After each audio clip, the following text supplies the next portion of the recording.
열매 맺을 수 있도록 역사하여 주시옵소서. 우리 또한 각자의 위치에서 우리가 어떻게 주님의 복음을 전할 수 있을지 깨닫게 하여 주시고, 가는 곳마다의 마음의 예배를 드리게 하소서. 지나는 곳을 축복하게 하시고 머무는 곳에서 사람들을 사랑하게 하소서. 인천 수구문 교회를 위해 기도합니다. 꿈과 비전으로 가득 찬 교회 되게 하소서. 생동감 있는 교회, 행동하는 교회가 되게 하소서. 각 부서마다 은혜와 지혜를 주사 영혼을 살리고 민족을 살리는 사역을 하게 하옵소서. 인천 순복음교회 성도들을 위해 기도합니다. 우리 성도들 각자 많은 기도의 제목을 가지고 눈물로 기도하고 있습니다. 가족의 건강, 재정적인 어려움, 자녀의 학업, 결혼 등 간절히 간구하오니 속히 응답하여 눈물을 닦아주옵소서. 말씀 전하시는 최유고 목사님을 위해 기도합니다. 매일 성령이 인도하시는 대로 나아가는 사역자가 되게 하소서. 누구보다도 주의 음성에 민감하게 하시고 순종하는 삶을 통해 유감이 되게 하소서. 말씀 선포하실 때 강하고 담대한 마음 주시고 예배하는 모든 이들의 말씀을 통해 새 힘을 얻게 하소서. 말씀이 저희를 인도하고 이끌어가심을 믿습니다. 들은 대로 순종하고 배운 대로 행하게 하소서. 귀한 찬양으로 숨기는 할렐루야 찬양들을 기억하시고 주님께서 이 모든 은혜로 채워주시옵소서. 이 모든 것에 감사드리며 예수님의 이름으로 기도드립니다. 아멘.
주가 또 받으시고 복되게 사용하시고 또 하늘에 귀하신 은혜를 넘치게 채워주실 줄 믿습니다.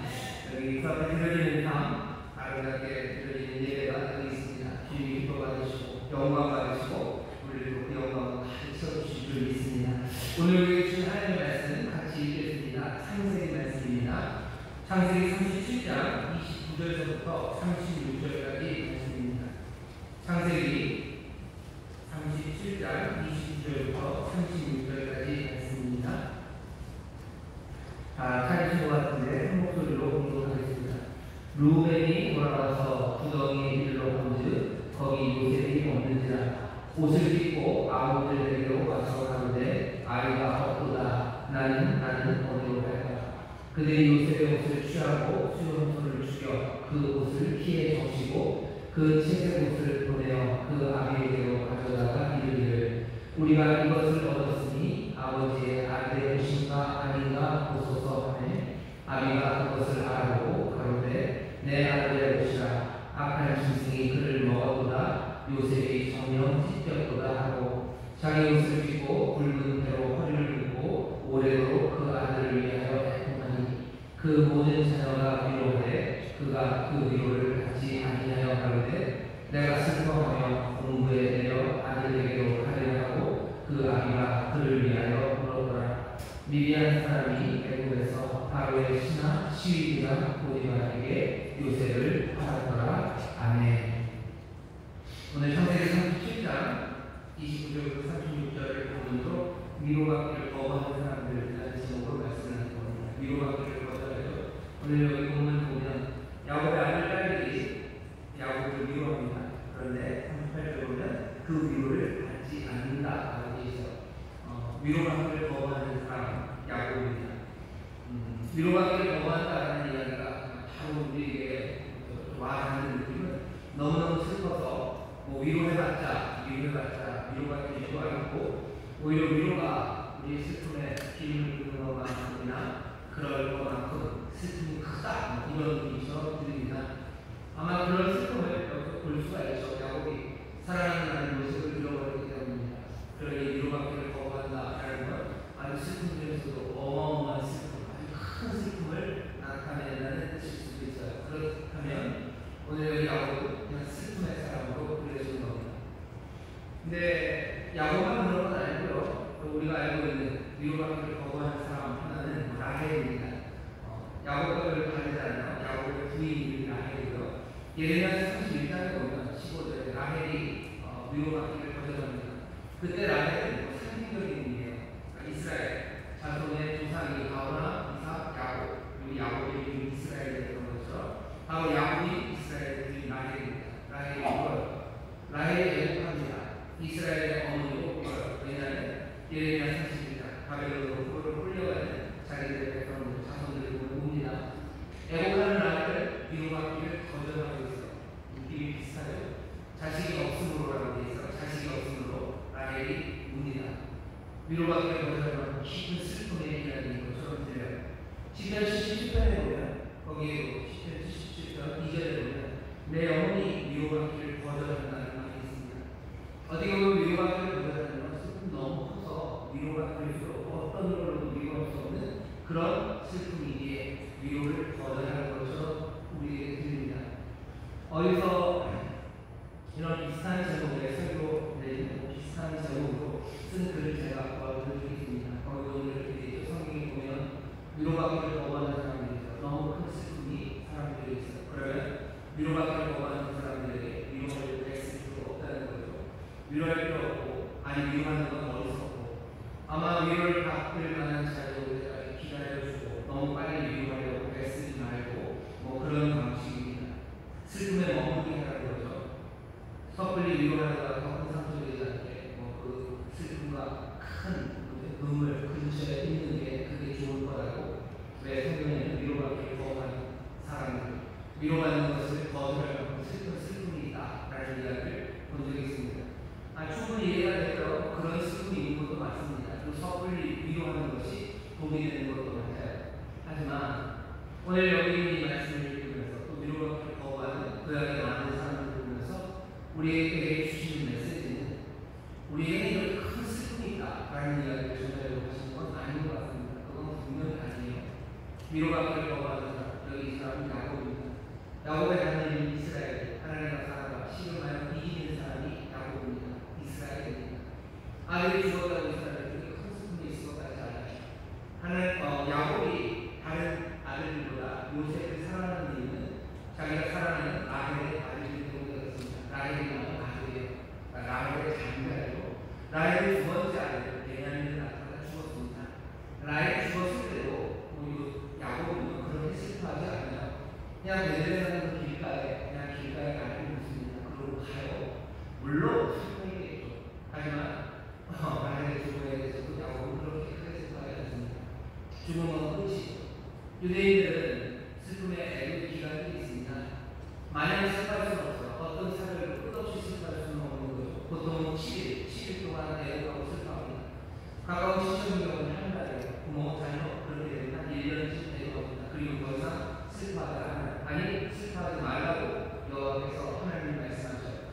그 시간이 지나도 슬퍼하는 사람이 있습니다. 그 사람들에 대해서 탈무드는 이런 식으로 얘기해요. 여호와가 말씀하신대요. 네가 나보다 더 잘 보지 않다고, 네가 나보다 더 잘 보지 않다고 저는 그간에 슬퍼하는 사별 거기서 멈추고 이제 가면 됩니다. 야곱이 얼마나 유망한 사람입니까? 얼마나 열정적으로 사는 사람입니까? 자기 사랑하는 아내의 죽음, 라헬의 죽음에도 야곱이 그렇게 많이 힘들지 않아요. 죽음은 죽음은 끝입니다. 그리고 야곱은 그 갈 길을 가요. 근데 요셉이 죽었는데 여기서 위로받기 거부하려고 깊은 슬픔, 거의 인사불성에 빠져서 눈물로 내가 시골로 간다, 음부로 간다, 꼭 나에게 죽으러 간다 라는 말할 정도로 야곱이 그렇게 지금 흔들리고 있는지 한번 이 말씀을 보면서 다시 한번 생각해 보아야 합니다. 오늘 야곱이 뭐라고 해요? 위로받기를 거부하는데요. 왜 위로받기를 거부합니까? 탈무드에 보면 이런 말이 있어요. 죽은 사람을 위해서는 위로받을 수 있습니다.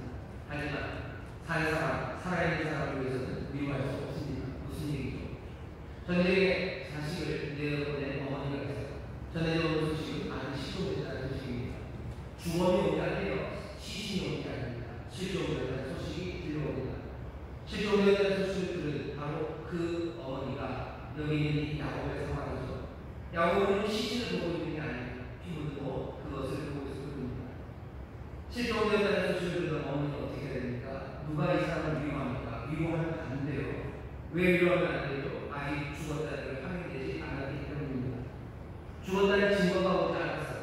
그러니 구조될 가능성은 열려 있는 겁니다. 괴로운 시간이 계속되겠죠. 하지만 누구도 이 어머니를 위로할 수는 없습니다.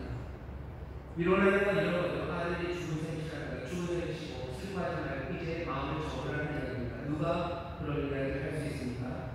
아들의 죽음, 그것을 받아들이라고 죽음과 화해하고 그래서 이제 더 이상 기대하지 말라고 그렇게 절망을 이야기하면서 마음의 평안을 거두라는 그 이야기할 수 없습니다. 왜냐하면 그건 대신이에요. 아들을 향한 믿음에 대한 대신입니다. 그러한 경우 슬픔은 종결되지 않아요. 위로받기를 힘들어서 야곱이 거부합니다. 위로받기를 거부해요. 여러분, 희망을 포기하라는 것, 희망을 포기하라는 그 말에 거부를 말하는 겁니다. 절망과 타협하라는 이야기, 거기에 화해하지 않겠다는 겁니다. 절망과 화해하지 않겠다. 내 아들이 죽었다는 걸 인정 못하겠어. 내 아들이 죽었다는 걸 믿을 수 없어. 내 아들이 여전히 살아있어. 그런 나를 위로하려고 하지 말아요. 아들이 죽었으니 이제 힘내시라고 이제 다시 평안을 얻으셔야 된다. 아니 그럴 수 없습니다. 내 아들이 지금 시종 상태고 내 아들을 거기에 있는 거예요. 살아있는 내 아들이 한 희망이 여전하기 때문에 나는 지금 눈물을 흘리고 나는 언제까지 이 희망을 할 겁니까? 내가 음부에 갈 때까지 내가 죽을 때까지 나는 이 희망을 놓치지 않겠다. 그러니 나에게 위로하지 말라는 겁니다. 위로를 지금 거부하고 있어요. 여러분들이 드는 생각에 목사님 그렇게 우기시면 곤란합니다. 여기 야곱이 벌써 아들 요셉이 죽었다고 하지 않습니까? 여기 잘 읽어보면요. 야곱은 요셉이 죽었다는 걸 믿지는 않아요. 보시죠. 여기 보면 야곱이 이렇게 말합니다. 악한 짐승이 그를 먹었도다. 그리고 요셉이 정령 찢었도다. 라고 말합니다. 33절에. 근데 이 이야기가 와서 요셉을 찢었다고 하지 않습니까? 또 종을 먹었다고 하지 않습니까? 그러니 아들 요셉이 죽었다는 걸 받아들이면 아닌가요? 자, 아들 요셉이 죽은 걸 인정하면서 또 위로받기를 거절하면서 아들이 살았다고 희망을 가진 것, 이건 불멸증적인 생각이죠. 뭔가 찬란이죠. 아들이 죽은 줄 알았다가 또 살았다고 생각하고 이제 끝이라고 생각하고 또 소망을 나가기 시작하고 이건 분열주의적인 모습이에요. 사람들이 예수 믿는 사람들에 대해서 뭔가 좀 분열적인 태도를 가져가고 그를 말하기도 합니다. 뭔가 현실의 주 끝났어. 일이 다 끝났는데도 뭐 아직도 소망이 있다고 우기는 사람들, 어차피 정신 승리하는 사람들, 이상한 사람들인 것처럼 예수 믿는 사람들을 취급합니다. 여기 보여지는 야곱의 그런 것 같아요. 사람들은 그를 설명하는 거예요. 아마 인상을 써야 되는 거예요. 너무 슬픔이 커서 못 믿는 거죠. 이미 죽었다는 걸 알지만 또 믿지 못하는 거. 뭐죠? 슬픔이 너무 커서 헷갈리기 시작하는 거예요. 제대로 판단하지 못하는 거예요. 현실에 대한 현실감각을 잃어버려서 위로받기를 거절하고 여전히 아들이 살아있다고 우기는 것 아닙니까? 라고 생각하지만 여기 야곱, 이스라엘 그렇지 않습니다. 오늘 보면 이스라엘, 이 야곱은 정신이 말짱합니다. 아주 정신이 또렷또렷합니다. 자기가 하는 일이 뭔지 압니다. 보셔요. 오늘 보면 요셉으로서 살아가면서 루벤이 당황하죠. 와서 보니까 없습니다. 나중에 요셉을 끝내주려고 했는데 벌써 살아가는 거였어요. 그러니 루벤이 하는 말을 보죠. 동생이 갔어요. 아이가 없도다. 나는 어디로 갈까? 이제 내가 어떻게 해야 됩니까? 그냥 시신이 뚝 떼면 되는 거 아닌가요? 아니요, 그렇게 안 됩니다. 형제들, 그 형제에 대해서 책임이 있어요. 돌봐야 할 책임이 있습니다. 어쩔 줄 몰라하니 이 형제들이 작전을 짜요. 수염소 하나 잡아다가 요셉의 채색옷 그것을 피해다가 덮습니다. 그리고 아버지에게 가져가요. 오늘 이 이야기 잘 보면요, 그 형제들이 아버지한테 달려가서 아버지 요셉이 죽었어요라고 하잖아요. 요셉이 죽었어요라고 하잖아요. 뭐라고 하는지 잘 보셔요. 여기 보면 이렇게 얘기합니다.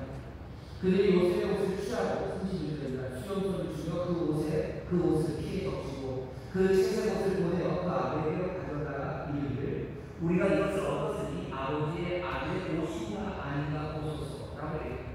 이게 아버지의 아들, 우리 형제 요셉이라고 말하면 아버지의 아들의 옷인지 아닌지 보셔요 라고 얘기합니다. 확인해 달라는 거예요. 왜 이게 그 옷인지가 중요합니까? 여기 아들들이 요셉에게 하는 말이 하타르나 이거 확인해달라. 이건 약간 법률적인 겁니다. 왜 법률적이 되냐면 그 다음을 보시면 야곱도 아비가 그것을 알아봐요. 그것을 압니다. 지금 야곱은 정신이 손이 빠진 거 아니에요. 정확하게 알고 있어요. 아주 법정에서 판사가 그 증거들을 판단하듯이 아주 정확하게 지금 이 일이 무슨 일인지 확인하고 있는 겁니다. 출애굽기 22장에 보면 22장 10절부터 13절에 보면 쇼메라고 해가지고요. 뭔가 물건을 맡은 사람은 보호자의 책임을 받는 세이죠. 이웃이 나에게 양떼를 맡겼다고 칩시다. 그러면 그 양떼를 잘 물어봐야 돼요.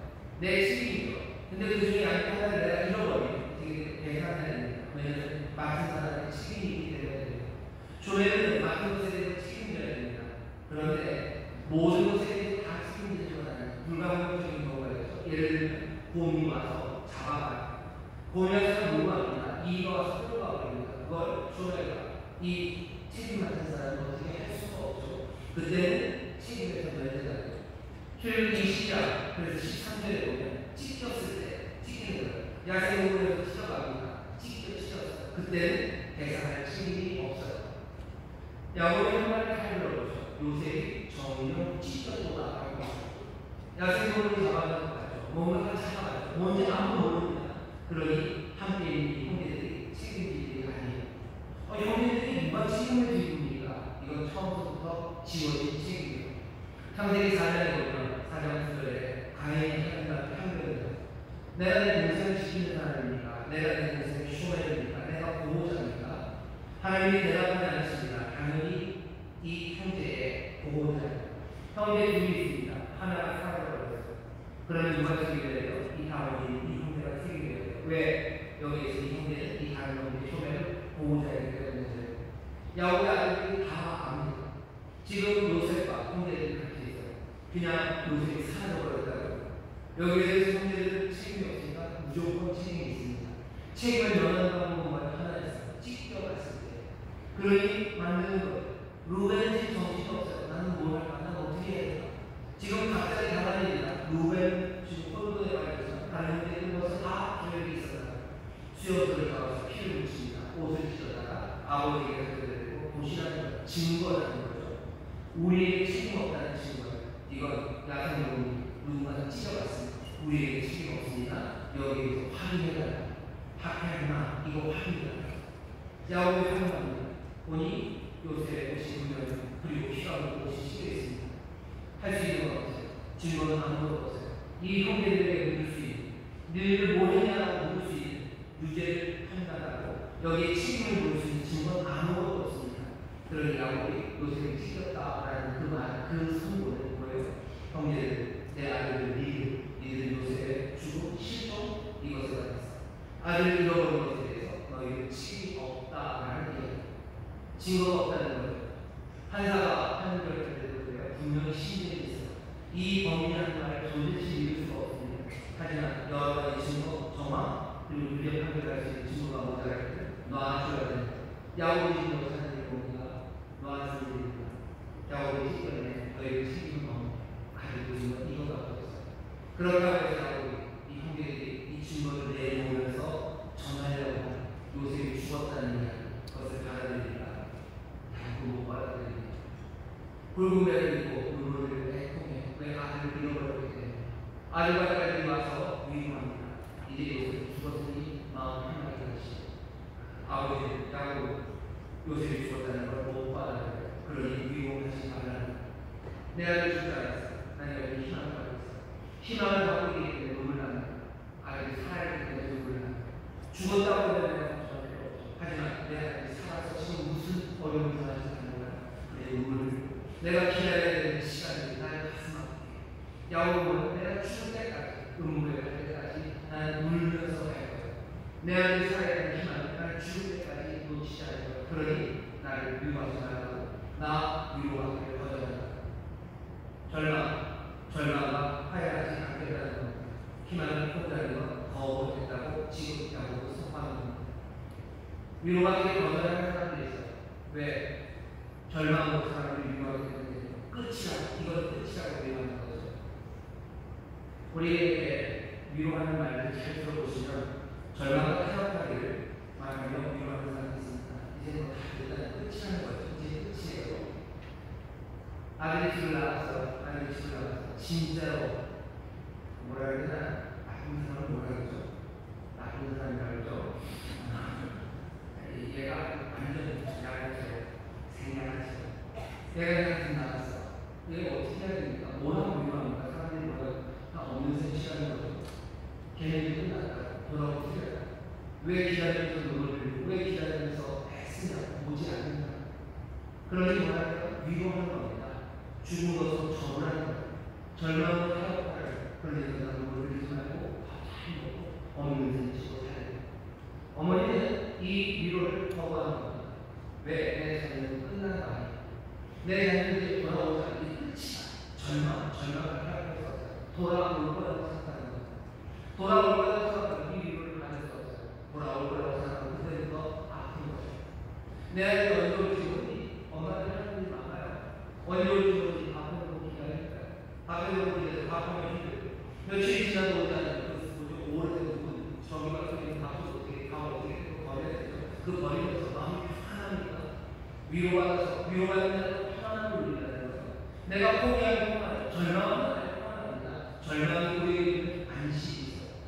지금 야곱이 하는 이거죠. 아니, 나는 위로받기를 거절해요. 나는 절망과 타협해야 된다. 희망을 포기하는 거, 그거 거부하겠다는 겁니다. 증거는 뭔가가 반대, 절망을 하겠죠. 지금 갖고 있는 뭐가 없으니까 찢어지고, 지금 수가 넘어가거든요. 찢어지고, 막 피, 이거가 들었어요. 이것이 많은 사람들이 10중 8구 누군가에게 물려갔을 겁니다. 어디 진짜로 물려가서 아니면 심하게 상처받아서 어느 골짜기에서 지금 끙끙 앓고 있는지도 모르겠고 아니면 거기서 어떻게 구사해서 살아나는지 안 사는지 모르는 거예요. 그러니 사람들이 위로하는 거예요. 그냥 접어라. 아니 접을 수 없습니다. 그러니 애통하는 거예요. 눈물을 나는 우는 거다. 나는 슬퍼하고 나는 우는 거다. 내가 그 눈물을 갈 때까지 거기 가서 혹시 나를 만나 거기서 만나 아니 내가 거기 갈 때까지 나는 울면서 갈 거라고 위로받기를 거부하는 겁니다. 위로받기를 거부하는 건 그런 의미입니다. 야곱은 그런가요? 아까 라헬이 얘기했죠. 라헬이 지금 울고 있는 이유는 이스라엘 대표 어머니로서 울고 있는 이유는 바벨론으로 사람들이 끌려갔기 때문에 자기들의 잘못이죠. 유다가 잘못했어요. 예루살렘이 잘못했어요. 하나님의 말씀을 살지 못했어요. 그래서 몽땅 무너지고 망하고 그리고 처참하게 끌려갑니다. 끌려가는 그 자손들을 보는 어머니 아게 라마에서 목소리가 들립니다. 라마는 이스라엘을 조금 더 이렇게 보세요. 바벨론으로 끌려가는 그 길목 어딘가에 있을 겁니다. 뭐 일사분들의 사람들이 죽음 잡아갈 때 미아리 목에